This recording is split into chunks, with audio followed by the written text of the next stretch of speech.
Hello everyone, it's Mike Lazar here, and welcome back to the channel. And before I begin today's video, I just want to remind you all that I'll be offering a beginner's Byzantine chant course this fall. So if you're interested, the link to register is down below. It's going to cover the basics of Byzantine chant and singing technique. So in today's video, I want to cover how not to drift pitches when singing a cappella. So the genre of music that I focus on my channel is Byzantine music. So Byzantine chant is all done a cappella. So there's no instruments, there's no synthesizers, there's no accompaniments. It's all done with just the human voice. The other genres of music that you'd find this in are just, a cappella arrangements of things like vocal jazz, Slavonic chants a cappella, for example, Gregorian chants a cappella. You're going to deal with a lot of different things that are not going to use instruments and require you to be able to maintain a pitch. So what causes your pitch to either go sharp or flat? Well, there are two things. There's going to be the technical, so what's happening with your singing technique that's not letting you keep the same pitch, and there's a lot. And then there's the musical. So what are you not doing musically? What are you not phrasing correctly? What are you not doing, within the scope of your chanting that's making you understand where the line is finishing?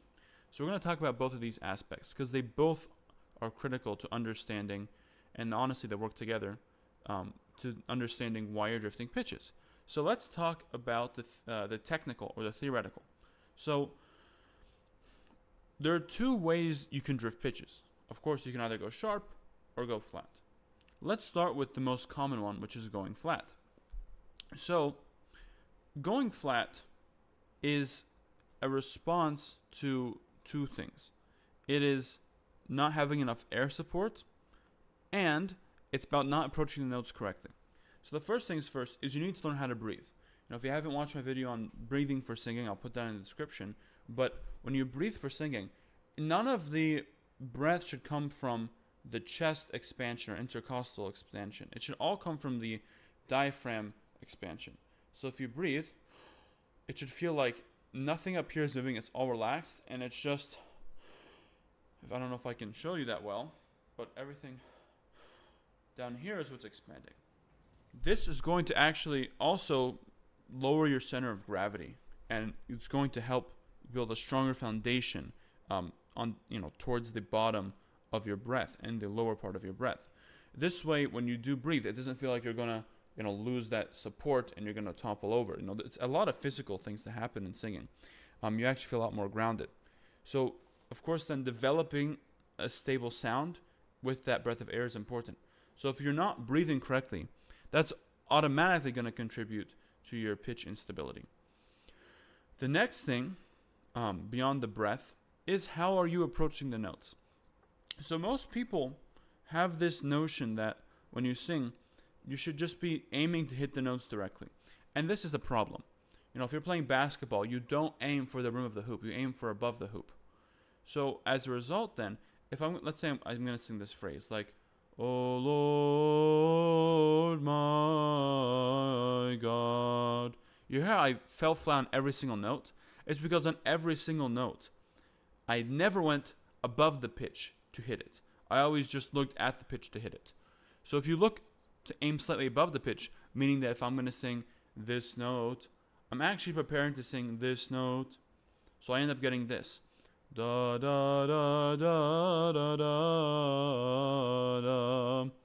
You might think that you're going to sound sharp, but in reality, you're not. Instead, what you're doing is preparing everything to sing those notes really well, and that you're not aiming and reaching for those notes, rather you're landing on those notes. And that's going to prevent you from falling flat. So those are the two main factors that contribute to the technical parts of falling flat. Of course, when it comes to that support system for singing, there's also how you open your mouth. Again, more space in your mouth is always good. Is better than the more space you create that's gonna resonate the sound in your mouth, the more support you can actually create.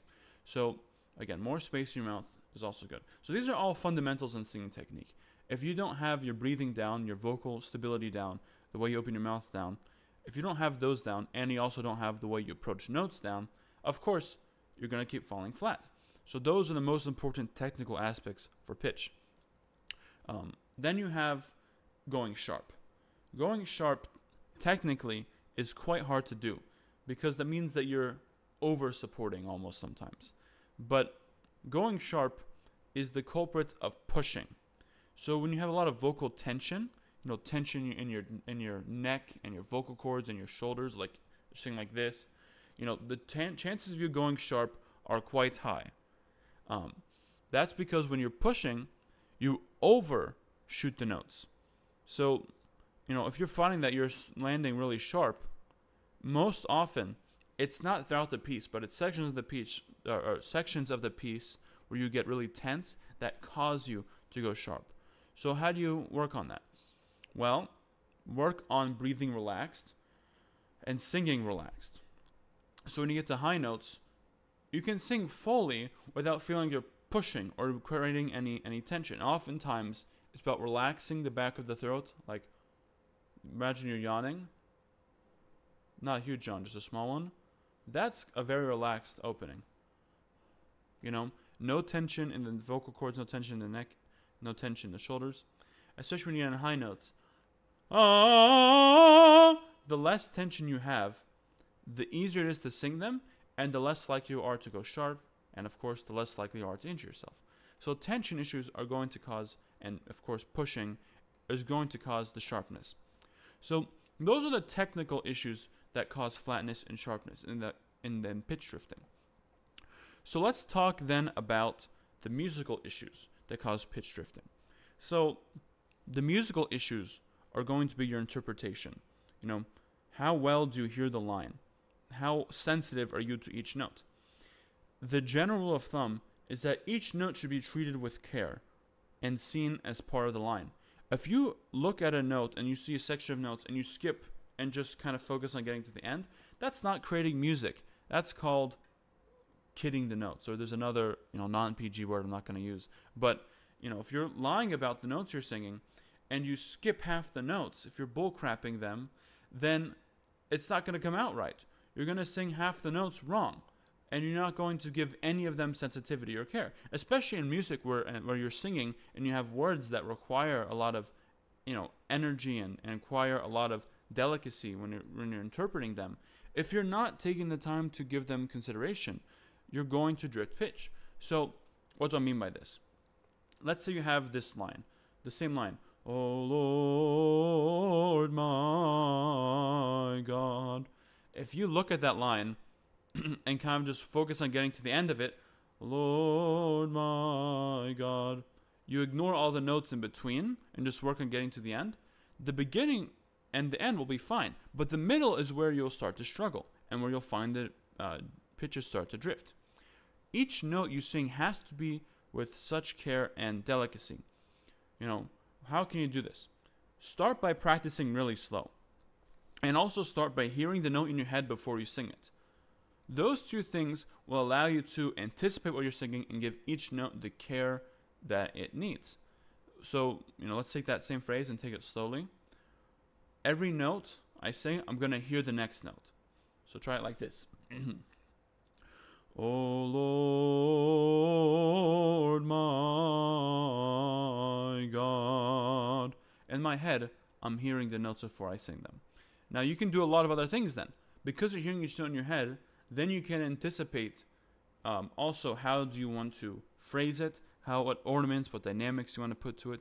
That way, it really does add an extra dimension, and it also stops you from shifting pitch. The other thing is you have to understand what your ear is doing when you're singing. So when you're singing, your ear should be what informs what comes out of your mouth. If you sing something and you're not aware immediately of what that sounds like, that's a problem. Your ear is what is your navigation system when you're singing.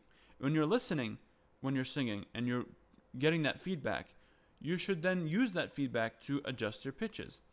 You should always be focusing then on what is coming out of my mouth and then adapting and adjusting to it. And this happens subconsciously over time. But if you're not doing this and you're not aware of this, then of course you're going to drift pitches. Your ear is their most important tool in singing. More than the breath, because the breath you can do all these things to it. But if your ear is not working and your ear is out of place, then guess what? You'll never be able to sing on pitch. So, one way you can practice your ear training is, sing a set of notes like a musical phrase, and each one, practice really slowly. See if you can hear the pitch before you get to it, like I said before. That way, you really work on making sure what you're singing is what your ear is hearing. Another thing you can do to practice singing a cappella, I know some people use easel machines when they chant. Personally, I hate them. I think they sound like air conditioning units. So, over time they sound really, really annoying. So in church, I don't like them. But when you're practicing, they can be a good system for helping you keep your pitch when you're singing. So if you end a phrase and you realize you're off the easel machine, well, then go back to the beginning of the phrase and do it slower and see where you mess up. Now, of course, you can get the notes wrong. That's different. But if you get all the notes right and you still find you're landing flat, then look to see which pitches are causing the problems. Maybe stop, record yourself, go halfway, and then find, okay, at this halfway point, am I still flat or am I not? And if you're not flat, that means the problem's later in the phrase. Or if you are flat, then the problem is within that section. So there's a lot of problem-solving things you can do to figure out where your drifting pitches. So overall, drifting pitches is a very, very bad problem, because if you have a difficult piece and you're pitching it in the beginning so that you can hit the high note correctly and you get the low notes correctly, if you're taking, for example, the Doxasticon of Dormition, pitching it's so important because it goes quite high and it goes quite low. It covers about a 2-octave range. If you are not, maybe not a 2-octave range, maybe it's a little less than 2 octaves, but if you're not giving yourself the ability to go high enough or low enough within the starting pitch, that's a problem. But if you are, and your drifting pitches causing you not to be able to hit one of the notes, that's also a problem. So finding ways to correct this is very important. Again, I just want to kind of end this by saying, musically, that's where the essence of chant is. How are you interpreting and phrasing things? If you don't have a clear interpretation or a clear phrase that you're trying to build on, then of course you're going to run into not just problems with pitch drifting, but you're going to run into a lot of problems beyond that. You'll find that your music sounds flat, it doesn't sound good, it sounds boring, and that's not what you want. Music is not something that should bore us. It should be something that, tells us, if it's secular music, tells us something about an emotion, or tells us something about an experience. If it's liturgical music, tells us about the divine. If it's experimental music, oftentimes that could just be painting colors through sound. But even then, all music has a purpose. And if you're not interpreting music in a way that gives a purpose, then not just will your pitches drift, but the entirety of your singing and the entirety of your music making is going to fall flat. And you don't want that. So, I hope you found this video helpful. If you did, I'd greatly appreciate if you liked and subscribed. Other than that, I'll see you in the next one, and have a great day.